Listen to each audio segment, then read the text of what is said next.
melatonin should be 1 milligram at most. Why do most companies push the extra strength 5 and 10 milligrams? What's the deal with melatonin health-wise? All right, Chris, I am in your church. Melatonin, with the dosing of it, 1 milligram versus the higher doses that you see almost in every pharmacy corner and internet's website that sells these types of vitamin supplements. I think that really realistically 1 milligram is probably therapeutically the highest that we would encourage. You will see oftentimes 5 milligram, 3 milligram, 10 milligram extended release.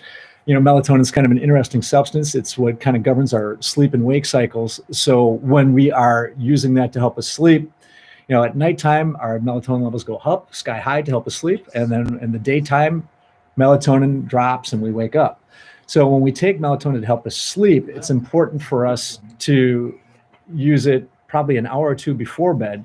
Interestingly, melatonin only lasts for about 90 minutes. So it's designed to just help you to get tired and hopefully you stay asleep. Using the higher doses of melatonin could potentially cause some issues, short-term memory loss. So I'm going to be real careful with that. But, short-term use is usually what I would encourage. I would never encourage long-term use. I think it's very effective for people that travel, like with jet lag. So if you're going from the United States to Europe, maybe for business or pleasure, if you want to reset your clock, I think that would be something short-term that help you. Or people that work third shift and have trouble sleeping, during the daytime. So I think it's a very effective choice for you. Now this is over-the-counter. Over-the-counter melatonin, just Okay. a vitamin supplement. I was just reading about this in a book. Yeah, and so I think that it has its place, but I would tend to encourage short-term use rather than long-term use and staying with the lowest possible doses. So Chris, excellent question. All right, this is from, what did you say, Alejandro? Is it Alejandro? All right. Alejandro. A, can you educate us on regenerative? I suppose that's regenerative. It's supposed to be regenerative medicine as stem cell PRP. Stem cell PRP. I think that it's a little bit outside of my church, but stem cell research, I think, is what they use. I think it's more done in European countries. I think Germany has quite a bit. A lot of the athletes go over there for treatments. What they do is they centrifuge out your own stem cells to help to stimulate healing properties. So if you have bad knee, cartilage, they're trying to help, they inject it to the area and allow the stem cell to mix with your own body's natural substances to try and help promote healing. But I am not a physician, guys. It's a little bit out of my church on that one, but I've read some promising things, but I couldn't speak to it with any level of detail. I don't know what any of this is, Chris, but can you please talk about both Bilberry and iVision? Yeah. Of AREDS? Yeah. Who came up with that one? This is Sarah P. Hey, Sarah. You had a question about Bilberry and AREDS for vision. Bilberry is a natural antioxidant. It's pretty slick stuff. It actually seems to help to slow down macular degeneration. So that's kind of an age-related disease that we can also come to as far as just our vision quality. So it's something that may slow down the progression. The AREDS study used a series of antioxidants. Lutein is another one that's in that blend that they've added to it, an AREDS 2 study. But it's something that will help to at least slow down the progression of macular degeneration. So it's something that's definitely beneficial to take. Safe to take. It's an over-the-counter supplement. Really doesn't have a lot of drug-drug interactions, so you can feel comfortable with that. Oh, I got one here, Sure, Chris, from Cindy. She's asking about muscle relaxers. Are they dangerous and for short-term or long-term use? And what do they do to inside your body, your side effects? Yeah. Muscle relaxers. Cindy, great question on the muscle relaxants. So yes, we have to be careful with them. I would call them a necessary evil. Every case has specifics to why a doctor is going to choose a muscle relaxant. And so really realistically, it's definitely going to help you at least short term. Unless you're like somebody that has a chronic spinal condition, which you need to be on a drug like baclofen forever. The goal would be is to get you off them as quickly as possible. We don't want to use them chronically if we can avoid it. The key is probably working with Bob and Brad or people like that with physical therapy to try and get you guys to recover as quickly as possible and as safely as possible. But using the medications is certainly very important. When we have a tight, contracted muscle, believe it or not, it's your body's way of trying to protect itself, but it hurts. And so it relaxes that. So it allows you to get some rest. Rest is healing in many cases. So if we can slow down those contractions to try and help your body to kind of get back to a more natural state, it's certainly going to make a difference for you. Well, go ahead and finish. Yeah, just I wanna mean, make sure they tend to be sedating, so we have to be careful. We need to avoid alcohol at all consequences while we're on those types of products. Certain ones like carisoprodol combined with things like hydrocodone actually can be highly addictive. People seek it out for heroin type highs. So, again, it's a no-no. Most doctors do not combine that anymore for that known fact. It was kind of a fad back in the 90s when I came out of school. But it's one of these things where, they're a necessary evil. I would tell you that you're probably better off with an anti-inflammatory with the muscle relaxant to get the synergy of pain relief, anti-inflammatory, and relaxing that muscle, and working with a physical therapist to try and recondition and get back to health as quickly as possible. Naturally, the physical therapist, I'm saying before you try the muscle relaxers, try a massage gun, contract a massage gun, which we've been using last year or two. And, if it's not that bad, if you want to try this before you get the muscle relaxers, it may be a good option. We have some videos on stretching, and one in particular on a contract relax, quote unquote, contract relax technique that really can be effective and even less painful. It only takes 90 seconds. Yeah. So anyways, I didn't mean to jump in on that, Chris, but there are, just to give you some physical therapist avenues that may skirt around the muscle relaxants. Because I have a lot of patients come in on muscle relaxants and they complain about feeling tired all the time. Spacey. Yeah, you do. I can't take them myself. I mean, there's one I'll just pick on in particular, cyclobenzaprine. That one is a knockout drug to me personally. So we want to be real careful with that. Basically, when we take things, I slept for it seemed like days on that thing. So I found that meloxicam for me was personally a better choice. Again, short-term usage. So everybody responds to these chemicals differently. I mean, always, with pharmacy, it seems like it's always better living through chemistry, but that's not always the case. But short term, I think they definitely have their application. I think I couldn't agree more with Brad. I mean, the key is to try and get off these drugs as quickly as possible, but they're what I would call a necessary evil. Most physicians would probably agree. But again, with physical therapists in the room, I think we're going to do a lot of better things to recondition and rehabilitate those muscles to get you back to better drug-free if we can. All right, I got a question here from Evelyn K. Over here, turmeric, curcumin, and glucosamine chondroitin. Do you believe they work for arthritis or are they placebo? So you got two different issues. All right, so this is Evelyn, right? All right, so I wanted to know about turmeric and also wanted to know about glucosamine. So actually a couple over-the-counter products that I talk about pretty regularly when people come up to me. Turmeric, we did a video on actually. It's a natural anti-inflammatory. Yeah, we might have the pronunciation. I know we've had people comment on our video. It's TUR. So we definitely spelled it wrong. First one. We corrected it in the second. Yeah, so the pronunciation, I hope we're getting it right. Yeah, turmeric, and it's what makes mustard yellow. So it's a spice, tastes good, but it actually does have it acts like natural ibuprofen or aspirin, frankly. So I think it is realistic to use and get good benefit out of it, but have to be careful with any type of NSAID type product. If that you are on a blood thinner like warfarin, that could be very, very dangerous because it can thin your blood even further. So we want to be super careful with that with respect to how we use these things. I would still encourage it to be used with food. Some of the studies with turmeric specifically want to use it with black pepper. It helps to increase the bioavailability and allows it to work a little bit longer, a little bit more effectively. To circle this around, Evelyn, to your glucosamine chondroitin versus glucosamine HCl versus glucosamine sulfate. There's a variety of different glucosamine products. They combine it with chondroitin. For the most part, most studies suggest that it's about a 50% success rate. It's used mostly for osteoarthritis. It will not do anything for rheumatoid arthritis.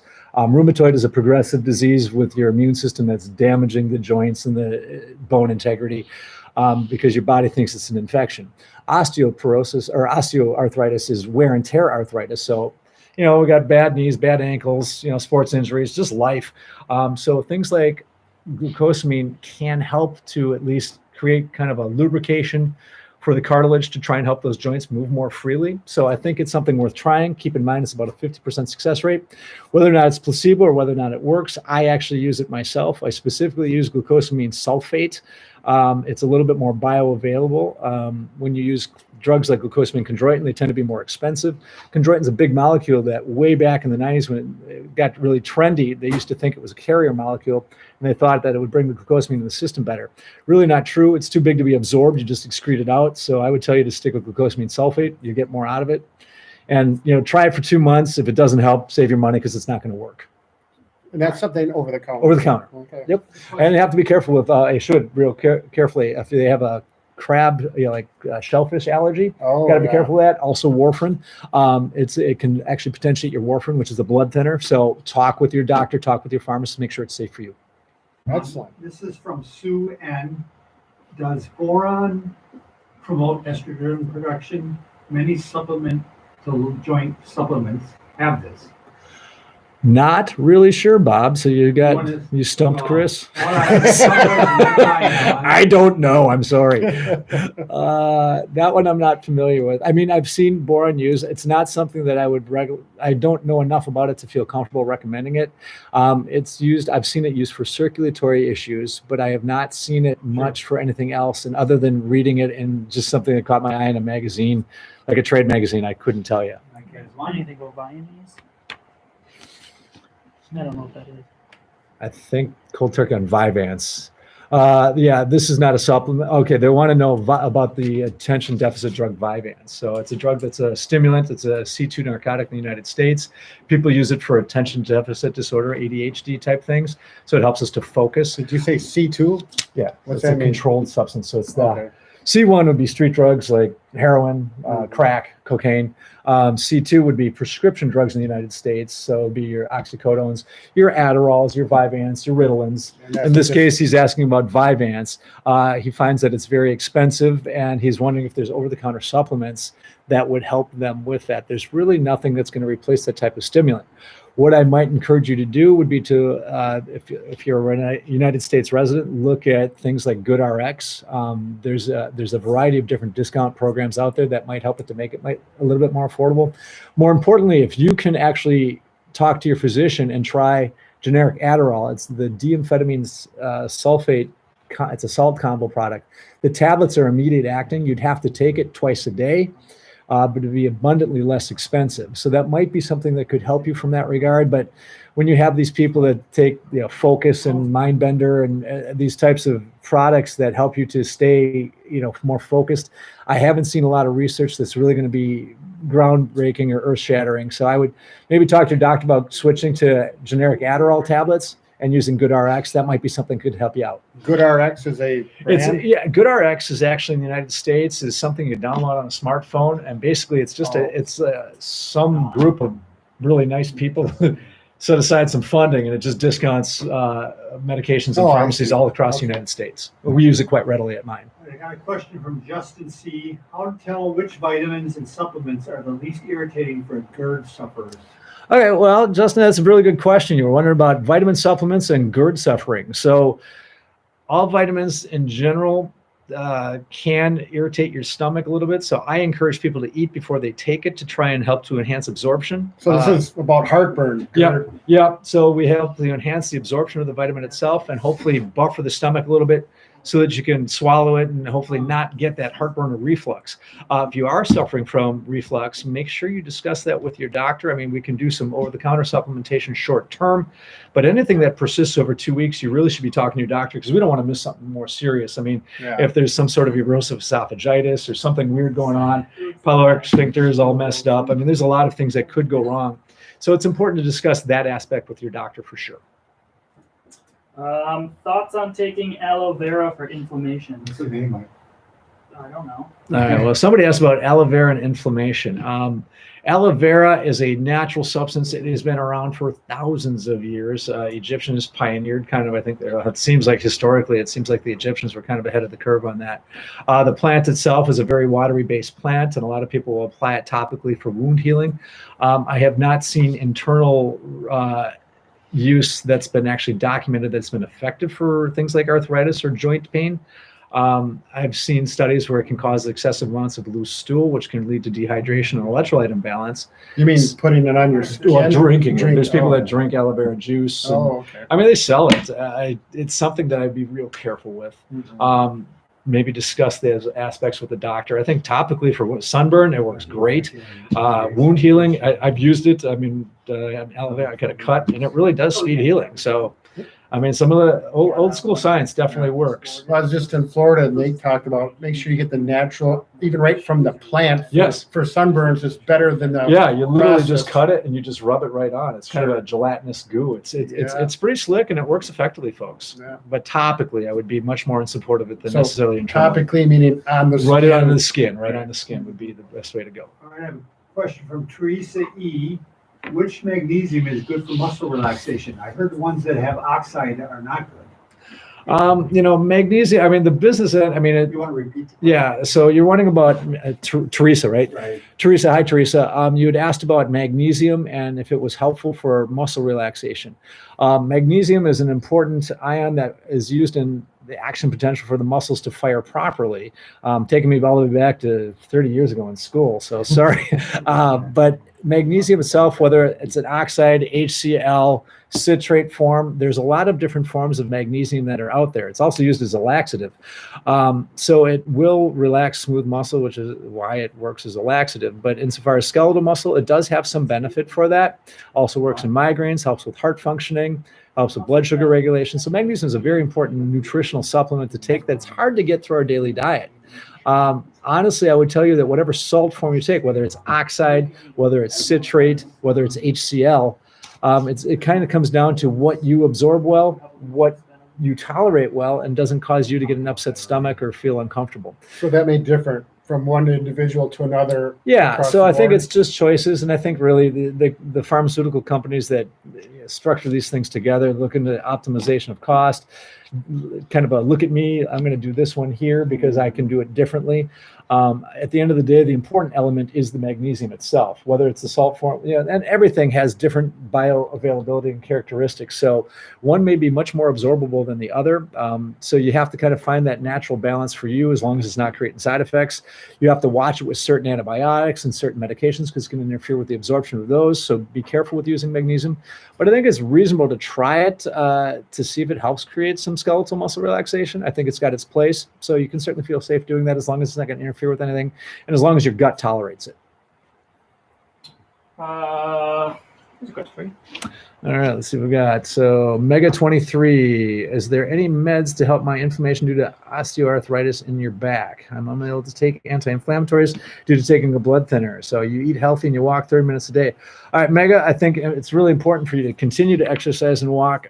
If you are on a blood thinner, all the NSAIDs are off the table for the most part. The risk is too high. It's not worth the reward because if you ended up with a hemorrhagic stroke or the bleeding stroke, that could be very, very devastating to your life and could end it.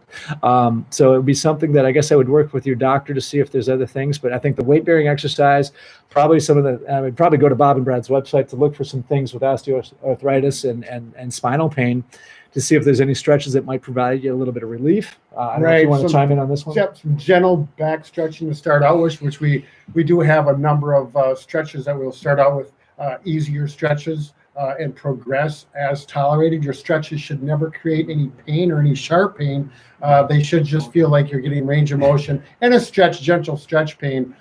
Again, if you Google Bob and Brad and say back stretches, there'll be a number of videos that will come up. And again, do the ones that work for you, that you feel good with, not ones that irritated. So it's a personal thing at that level, but I really encourage, like Chris said, the walking, the range of motion, keeping things moving is going to be helpful in the long run. Yeah, I wish I could give a better answer on the drug, but unfortunately, it's just too unsafe for you. Here's one. We got the Mike. Oh, Mike's got one. Mike's got him firing up here. Oh, All really? right, let's see from Lee. Leah, I'm a PharmD student with my question. Did you memorize all the medications? Lee, it's just repetition. I wish I could tell you there was a better way. I panicked like hell when I was your age and looking at everything. And I worked in a pharmacy as an intern, and I always wondered how pharmacists understood those things. And honestly, it's just exposure and repetition. Eventually, it's going to come very easy and it'll be second nature. Keep in mind, I've been doing this for almost 26 years. So a lot of these things just kind of rattle off. And Lee is a pharmacy he's a student. PharmD student. So yeah, he's going to become a pharmacist. PharmD? A doctor pharmacist. Oh, okay. See, I'm so old, I'm a BS pharmacist. So I actually don't have D behind my name. I'm not technically a doctor. Oh, I I'm only a went, BSPT. yeah, too. see, I only had 1 year. I had 1 year less school of all the PharmDs. So I'm pond scum. Yeah. Oh, No, but keep it up, Lee. You'll get there, and I promise you'll be very bright and very, very effective. And maybe Bob and Brad will have you on someday. hey, there you go. Leda I, Hi, Leda. when one has both inflammatory arthritis and osteoarthritis, physical therapy has been a challenge. What natural remedies are there to help both? Okay, well, if wondering about osteoarthritis and having some trouble with physical therapy and having some pain, I think inflammatory arthritis. I don't know if she's talking about rheumatoid or- yeah, it's hard to tell specifically, but inflammation is inflammation, and inflammation hurts. Right. So inflammation associated with arthritic joints. Yep. Okay. So I think, your mainstays are going to be probably the prescription anti-inflammatories and also physical therapy if you can get there. It's kind of hard. I would probably lean on some of the Bob and Brad videos to see if there's something specific to your case that you can probably try and iron out and get some stretches and some exercises to help strengthen. Because with arthritis and the inflammation associated with it, it's a progressive disease and it's always going to continue to get worse, but we can do things to put the brakes on. So exercising, stretching. Maybe I'll chime in here a little Yeah. bit. There are, modalities, simple ones you can do, like with heat or cold. Now, typically with arthritis, when it's flared up, you want to stay away from the heat, but when it's not, and you got stiffness, sometimes you can warm it up, with a hot pack or just warm water, taking a bath. Some people, I've had one person, she was in her 70s, late 70s, and she responded to cold, which is unusual, but she just really felt comfortable with cold on her arthritic joints. So it's not a black and white thing as far as temperature, but you do what works best for you, and you'll figure it out. But those are options that you can work with. Yeah, and then just to piggyback onto that, so you were asking about anti-inflammatories versus natural choices. I mean, briefly, I spoke a couple of minutes ago about turmeric, so that would be something that you could try and utilize. It's a natural anti-inflammatory. I wouldn't classify it as better or worse. It's just different. And just because it's different, it might work better for you. So I would encourage you to at least try it. So It can't that's hurt. a spice, but it comes in pill form. Yeah, it comes in. Yeah, you can buy a supplement. You can go on to any website that you want, or you can go to any local pharmacy. Again, I'd like it probably coupled with like at least black pepper to enhance the bioavailability. Watch it with your own blood thinners because we'll be super careful with that. But chances are you aren't based on your question, because if you were taking anti-inflammatories, your doctor wouldn't have done that.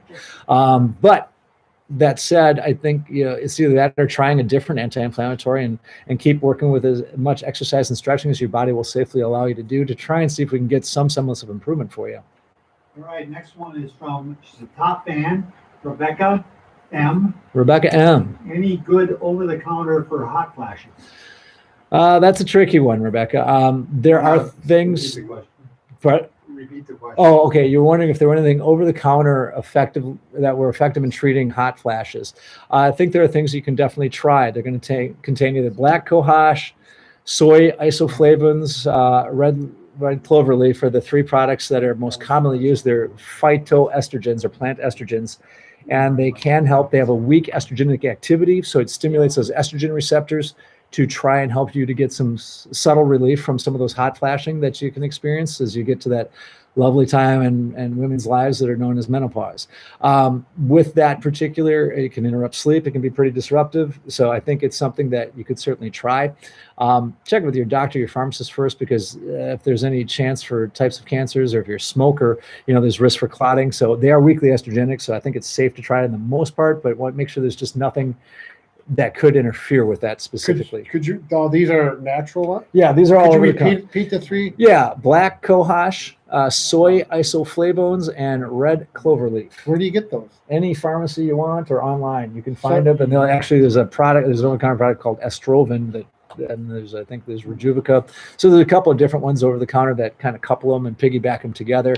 They're supplemented with a couple other ingredients in each, like some magnesium and things like that to help to promote relaxation and sleep. We kind of touched on magnesium a little earlier. Sure. So I think it's reasonable to try. You want to give it at least 2 months of use to see if it gives you the relief that you require. And honestly, if you don't get much relief from it, then it's probably time to break out and talk to your doctor and see if they can do something pharmaceutically to help you feel more comfortable. Sure. All right. John, can pantoprazole cause hip pain and bone pain? Not that I'm acutely aware of, John. Pantoprazole is a pantoprazole or generic Protonix. It's that over the counter? proton pump inhibitor. We're talking about Oh, that. So yeah. sure. So pantoprazole is used for stomach acid treatment. So insofar as joint pain, I have not seen a direct correlation with that. Usually the side effects associated with the PPIs like pantoprazole, usually some transient loose stool, mild headaches. Obviously we have to kind of watch long-term use with those things because there could be some potential issues with maybe causing some memory issues, kidney problems. It affects your immune system because your stomach acid is actually one of your biggest immune defenders. Sure. So we have to be mindful of that. But I think that with respect to the joint pain, I think it would probably be more coincidental. I would definitely work it out with your doctor and see if there's something. There's also things called idiosyncratic drug reactions where it's a drug reaction just to you. And you take, like in this particular case, pantoprazole, and some people get a rash, some people get pain. So, I mean, I wouldn't directly look at it as that, but anything's possible, guys. A lot of these drugs carry different side effects, is how different Brad and I are, and me from you guys. I mean, we can react differently to every chemical. So we have to be careful with that. If you're finding that it's progressively getting worse, and the longer you've taken the medication, by all means, I think there's probably something there. So I'd discuss it with your physician to see if there's something better we can do for you. And we are different, Chris. Oh, good. Yes. I don't know if you can handle this one, Chris, but Selena B. Hi, Selena. Which oils are best to use for cooking and health? I heard extra Virginia. Virgin olive oil. Yeah. Olive oil can reduce cholesterol and it's good for the heart. Is Yep. that true? Yes. So olive oil, extra virgin olive oil is a very healthy thing to cook with. So I use it all the time, particularly with pastas. Keeps noodles from sticking together, which is kind of nice. When I grill with it, I put it on asparagus, Brussels sprouts, whatever I can, makes salt and pepper stick better. So I take the health and then I ruin it with salt and pepper, but but it tastes good. But yes, it does help. It is heart healthy. It contains these fats that are cardioprotective. So, and it may help even with when you look at people that use the Mediterranean diet, olive oil is a staple of that diet. Right. And they do use that, and they naturally do have lower levels of cholesterol. So I think it'd be something you can definitely use. Definitely. I read a couple of books, actually 3 books on nutrition that talked about extra virgin and all the benefits of it. But they said you have to watch out what kind you buy, because there is actually a black market on extra virgin olive oil, marketed as a good product, but it's truly not what it is. Extra so, virgin olive yeah, so you do. Interesting. I wish I could give you more information on the specifics. Yeah, so No idea what those are. All right. Padman, is it safe to take hydroxychloroquine with itraconazole? Well, itraconazole is a drug that's heavily metabolized by the liver, so is hydroxychloroquine. I would tell you, so itraconazole is used for fungal infections. Hydroxychloroquine can be used for a variety of things, but most commonly in my arena, it's going to be used for arthritis. It's going to be used for certain things like Crohn's disease, anything that's autoimmune and that causes inflammation. So itraconazole, I would you might want to take a drug holiday if you're on hydroxychloroquine. If it's something that if you need to be on that, itraconazole, I would imagine, would be relatively short. Sometimes people use it for certain fingernail or toenail funguses, but some people use it for specific fungal infections on their skin. So double check with your doctor, see where your liver functioning's at. I would tell you to probably hold the hydroxychloroquine, treat the fungal infection, and then go back to your hydroxychloroquine to continue it. You might see a little dip in your therapy for what you're using your hydroxychloroquine for, but you only get one liver. It's one of the toughest organs to replace, so I would definitely try and do all things you can to keep it as safe as possible. Not sure. We're gonna do two more. All right. One of them. Two more questions. All right, everyone. Stasi, just found out that they're anemic, had to have a blood transfusion. I'm sorry. Is there anything you can take with ferrous sulfate to build? Yes, actually you can. Great question, Stasi. When you take iron, actually anybody that takes iron, I would encourage you to take it with simply a glass of orange juice or something that contains vitamin C. The vitamin C specifically makes iron absorb into our system better, so it kind of helps to boost that. So your hemoglobin is very low, obviously, with you having a transfusion. So I'm hoping that that will help to improve things for you and start to bring that up slowly. Iron itself tends to be very constipating, so you might want to couple it with something like docusate sodium, which is a stool softener.